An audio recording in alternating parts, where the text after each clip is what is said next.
Bismillahirrahmanirrahim. Assalamualaikum warahmatullahi wabarakatuh. Kami dari kelompok 4 akan mempresentasikan tugas kelompok kami, yaitu analisis SWOT pada proyek perkebunan. Kami mengambil agroindustri Sari Apel Lestari dalam mata kuliah analisis proyek pertanian. Kami beranggotakan 5 orang, ada Muhammad Ridho Septa Supriyanto, Aisyah Sari Putri, Yusuf Ramdan Lubis, Badrinda Duanur Pangasti, dan juga Nazila Fitria. Yang akan kami presentasikan yaitu tentang analisis lingkungan internal, analisis lingkungan eksternal, penentu bobot analisis lingkungan internal, penentu bobot analisis lingkungan eksternal, dan juga analisis matrik internal dan eksternal.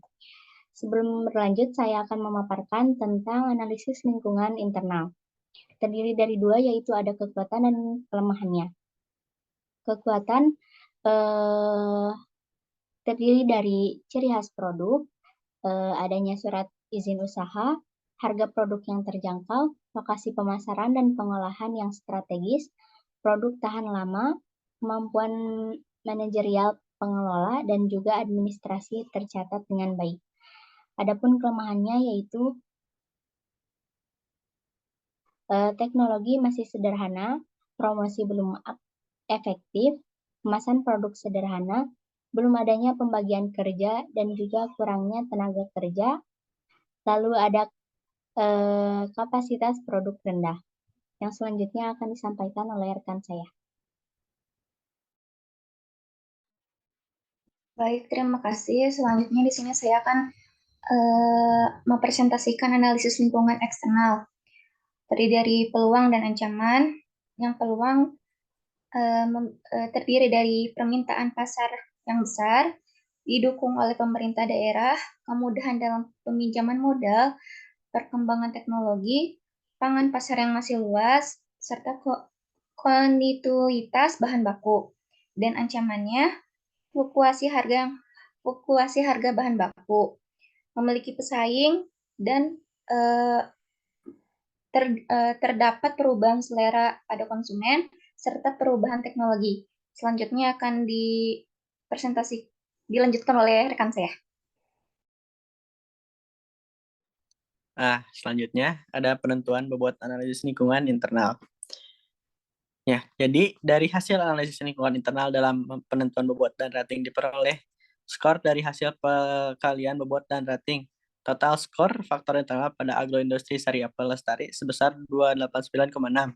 Artinya, agroindustri Sari Apel Lestari berada pada posisi internal yang kuat dalam memanfaatkan kekuatan untuk menghadapi kelemahan, karena berada pada posisi di rata-rata 2,5 dengan total skor kekuatan sebesar 232,5 dan total skor kelemahan sebesar 57,1.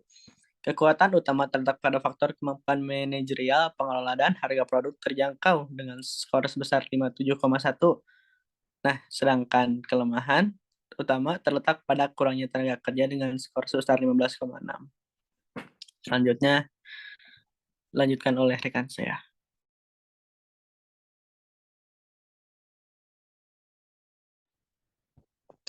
Untuk selanjutnya yaitu mengenai hasil analisis lingkungan eksternal. Dalam penentuan bobot dan rating diperoleh skor dari hasil perkalian bobot dan rating. Total skor faktor eksternal pada agroindustri Sari Apel Lestari sebesar 275,6, yang dimana agroindustri Sari Apel Lestari berada pada posisi eksternal yang kuat dalam memanfaatkan peluang untuk mengantisipasi ancaman karena berada pada posisi di atas rata-rata 2,5 dengan total skor peluang sebesar 191,1 dan total skor ancaman 84,4. Peluang utama terletak pada faktor kontinuitas bahan baku dengan skor sebesar 62,2, sedangkan ancaman untuk terletak pada perubahan selera konsumen dengan skor sebesar 84,4.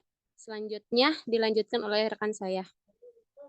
Berikutnya yaitu analisis matrik internal dan eksternal. Nah, matrik ini merupakan alat manajemen strategis yang digunakan untuk menganalisis kondisi kerja dan posisi strategis bisnis. Nah, matriks internal eksternal ataupun matriks IE ini didasarkan pada analisis faktor bisnis internal dan eksternal yang digabungkan menjadi satu model sugestif. Nah, berdasarkan matriks ini, bahwasanya memperoleh nilai jumlah skor matriks IFAS sebesar 289,6 dan juga jumlah skor matriks EVAS sebesar 275,6. Nah, dari hasil analisis matriks IA ini pada agroindustri sari apel lestari berada pada sel V ataupun growth and stability ya, yang berarti mendukung pertumbuhan menggunakan strategi pertumbuhan melalui konsentrasi integrasi horizontal dan strategi stabilitas. Mungkin sekian, kembali ke moderator. Baik, terima kasih kepada teman-teman yang telah menyampaikan atau memaparkan hasil analisisnya. Di sini terdapat kesimpulan bahwa analisis lingkungan yang dilakukan dalam agroindustri ini adalah pada lingkungan internal dan eksternal. Untuk lingkungan internal, tadi sudah saya sebutkan ada kekuatan dan kelemahan. Lalu pada lingkungan eksternal yang menjadi peluang pada agroindustri ini antara lain sebagai permintaan pasar besar salah satunya. Mungkin cukup sekian pemaparan dari kelompok kami. Kurang lebihnya mohon maaf. Billahi fisabilillah, wassalamualaikum warahmatullahi wabarakatuh.